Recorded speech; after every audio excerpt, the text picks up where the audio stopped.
Right, how are you doing? I'm very well, thank you. I'm very well. Good. I just want to sort all my paperwork out so it's in order so I can take notes. Gosh, doesn't seem like a week since I spoke to you. I know. Do you know what this is? I was going to say to you that I haven't had much time to sort of, like, it seems that the period from when we spoke to now has been so short that the chances of coming into contact with conversations that require this sort of question has been. All conversations can require that kind of. Oh yeah, and this is where we'll go with it because I've got a few different variations. I've had a few, Okay. and I've also made up a couple. So I did like a little script. I did two Okay. scenarios, and then I've got a couple that maybe I can discuss with you. Yeah, excellent. And I did a kind of, it's like a conversational modeling session of someone I do some work with who runs a homeless association, and I couldn't find the software to upload it to my camera, and I've just found it. So as soon as I've got that uploaded, you can see me just using the questions to explore with this guy how he does what he does, but in a very conversational way. So That'd be amazing. I'll send you the link to that. Yes, please, because I I was searching on YouTube the other Oh yeah, day. you said, and you've got what's her name? Jill something, Julie Reese. Yeah. But I found someone else that was a little bit better. I'll get it right now. So this will lead us on to the first conversation that actually I had. Okay. After we had our session, I'm just going to let's get the clip up just so I can see the lady's name. Kathleen Walker, Oh that's yes, it. yeah. Okay, so my first encounter with a conversation that enabled me to use a clean question was that I sent my mother a video of Kathleen Walker because we're setting up children's homes. Well, we're about to set up a children's home, and this Kathleen Walker was saying how she sort of she rehabilitated Yes. young teenagers that were really, really sort of disruptive. Yeah. And by using clean questions, it really helped. So I sent my mum the video, Yeah. and she was like, "Yeah, I really understood it." But there was just the second and third questions I didn't understand. Right. And so I went, "Okay, understand in what way?" Great. And then she went, "I've got to go." Because she was going on holiday, but it was like she didn't even know, like, in all fairness, she hadn't taken any of it in, so she wasn't even able to give me an answer, so she ran away from the conversation. So that's a tricky one. That is a tricky one to ask that question of. Didn't understand in what way. Don't understand, and you ask them to say how they don't understand. That's probably one of the most challenging things to question with those questions. so I was asking her to understand. Yeah, but I know. Okay, so really, I was asking her why she doesn't understand. Yeah. Well, yeah, you picked probably the most complex opportunity, but never mind. No wonder she run away. Oh God, and especially if she's not used to you doing that as well. It's like, oh, it's an alien at the other end of the. This is true. And then I said to her, by the way, Mum, before she went, I said, just to let you know quickly that was a clean question that you was being asked, but you run away because you didn't want to face up to not really knowing the answer. She was like, You, all you right, said okay. mind reading, yes. Oh yeah, true. But I'm quite good at mind reading. I know you are. But I shouldn't do it. Well, Not to do. there's no shoulds or shouldn'ts about any of this. Everything has a place. All right. Well, that was my first encounter, someone running away. So how it can be quite confrontational in some ways. If Well, you, yeah. I mean, don't expect people to know the answer straight away. Um, it takes time. You're asking them to go from what's called the surface structure in language. When you say, "Oh, how are you? Fine," and you ask them to say, like, "Fine" in what way, which is not a good idea, really, on greeting people. Um, and they have to think about it. So very often people haven't thought about what they mean by what they're saying. So it's almost characteristic of a question that's getting below the surface is that they don't have a ready answer. But the thing about questions, so having time with people is important, and time for them to answer. And the other thing to bear in mind is that questions stay with people. The unconscious mind finds a question irresistible. So even if they don't have an answer straight away, provided they've engaged with it, it'll stay with them. Okay, that makes sense. Like an internal question that's like, Yes, what's wrong with me, or how can I do this? Like, there's yes, always it's open ended, isn't it? exactly. It's always searching for the answer. It's like Okay. when you say, "Oh, what was that person's name? I can't remember it right now," and then later on it just pops into your mind. That's Yeah, how unconscious works. I'm working on the names again. But yeah, that happens to me all the time. All the time? No, not all the time. Some of the time when I don't want it to happen, and then other times it works perfect. My Perfect. memory works perfect. So the times when it works perfectly are like what? Are the times when I've associated the name to the person and I can see the association clearly and it's easy to recall. Right. And then what happens? And then I'm able to trigger the name in my mind, which then enables me to call that person by their name. Wow. So when you do that, when you associate into it and you create an image, did you say? Yeah, or a location, an image, an action. Right. So just before you do that, what happens? Um, just before I do that, okay, there's a couple of things that can happen. Okay. One, it can be like, shit, I forgot their name. What is it? Please Okay. recall.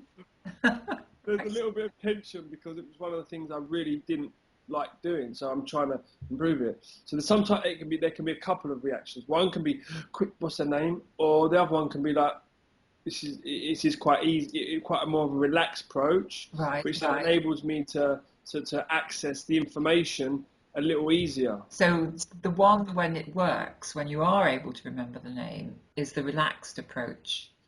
When you It's go, here's an opportunity. definitely more. It's definitely easier when I'm relaxed. Okay. And and where does that relaxed, part of you, where's that come from? By the way, I know we're doing clean questions Yeah, now. exactly. Hey, um, it, I suppose it comes from me not worrying whether I get their name right or not, Okay. not worrying that I'll sound stupid or thick or sound like I'm losing my brain's deteriorating. So when you're not worrying, what are you doing? When I'm not worrying, I'm just relaxed. I allow it to be whatever it is. It is. If it comes, it comes. If it doesn't, it doesn't. It's more of a relaxed approach. Right. So when your strategy works, you've got this approach that you're relaxed about it. You just go, well, if it comes, it comes. If it doesn't, it doesn't. And that's okay. And then you associate into it. And Yeah, then you create an image of a person or a location. yeah. So And yeah, then what happens? Then the name comes. yeah. So let's say the person's called Peter. Yes. I've got a location where one of the oldest Peters I know Okay. sort of Okay. work. So it's quite embedded in the memory. So it'll be like he And it's is over at the there highest. where you're pointing. Yeah, okay. So that one's over there to the right, I What? suppose. Which one's over there? The Peter one or what? Do you know what? I think they do. Okay, we'll work with Peter, and then I'll get another one. Okay. Okay. Um, so Peter is over here to my right, your left, just above my eye line. and it's him working in a tyre shop or greasy. Right. So if anyone that I know is called Peter, I'll put them in that tyre shop, make them greasy, and make them change tyres. Right. Right. So then I have an action, a place, and Yes. sort of a link system that enables me to Right. link back. Okay. So what's another one? So Given let's that there's no say pieces over there. it's over there somewhere. Let's say Anne. Anne would be up Oh, here. right. That's my mother's name, and I've linked all of our families back to all of my family's name, my brother, my sister, my mum, and my dad, to our first house. And anyone that has Anne, it's quite easy to remember anyway. But I put them in the house, Right. and then make them start shouting. Right. And then? And then that will enable me to know that that person's called Anne. So when you then meet that person again, what happens? When I meet the person again, generally because I've linked it in and I've memorized it, it's more likely to be recalled. So you'd see that person, you'd see them in that setting that you've put them in, Yeah, like an Anne would be up there in the house and shouting, yeah, that's it. and you'd know that's Anne, Yeah. right? I'm working through my list every morning. Um, I'd sort of done it here and there, but now I've got a massive list of about 100 names that I'm working through and actually writing them down. So every day I'm doing a little bit towards it. So I'm creating more of a database. So when you say you're writing them down, I mean, you've got this way of picturing them, like Peter and Anne. So what's this list? This list is just sort of about 100 first names of people that I'll actually, what I just explained to you was the Okay. location, the action, and the name. Oh, so you're kind of prepared for whoever's you might meet, you mean? So like it's just a database of everything, so I can run through the list. And there's a Right. few names that I haven't got on there that I'm going to start to write down or start trying to associate somehow. Okay. Wow. I'm trying to overcome. I'm just working on overcoming the an area that I could do with improving at. So this is why I'm put the effort. So what happens if you meet somebody whose name isn't on your database and you don't have a memory for? Then you create an association. So you do it then. So you do it there and then. Right. So that it might be someone, I don't know, the one at Hamid. I remember an old joke called Hamid, but it was about a guy with a slice of ham on his head. They called him Hamid. So, and then what do you call an Indian with two slices of ham on his head? More Hamid. So, I remember. so, so what I did was I associated him to this alley that I remembered when I used to tell the joke, Right. and then they'd all be lined up down the alley. So that's sort of how I'll do that one. Brilliant. So you recognise I'm using clean questions there. Yeah, and that was brilliant. And I've learned a lot about your strategy for remembering names. So that's modelling. That was really good.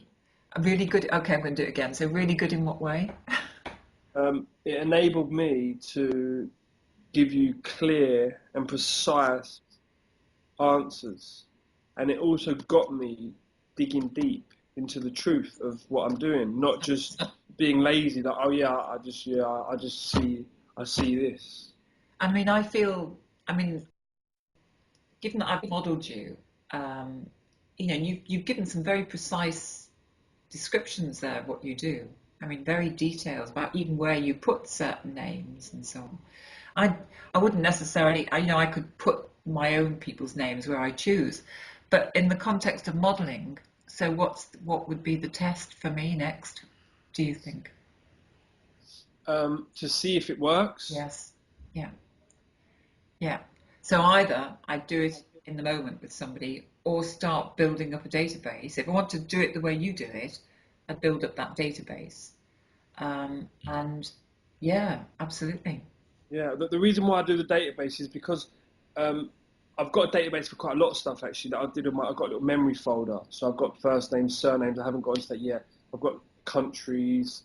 I've got my numbers set up and all this sort of stuff. So I've got a bit of data, but because I'm focusing on the names, I look at it every day and I try and add a few more into it. So I'm just trying to embed it into sort of my memory more. I was just amused because I was thinking of, like almost the other end of the spectrum is the provocative coaching, which is almost the entire opposite to clean questioning, but it's still going for the same direction. So Frank Farrelly was the person I studied for years who did this provocative coaching, and his strategy for remembering names was say, who are you?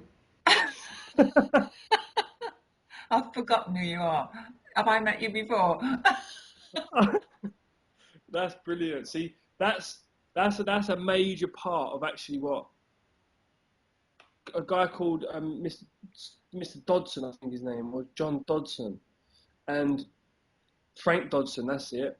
He told me that when I asked him because I was like, I want my memory to improve. I want it to improve because of the years when I was going through that challenge. I sort of my mind was under so much stress. I think my memory was compromised. So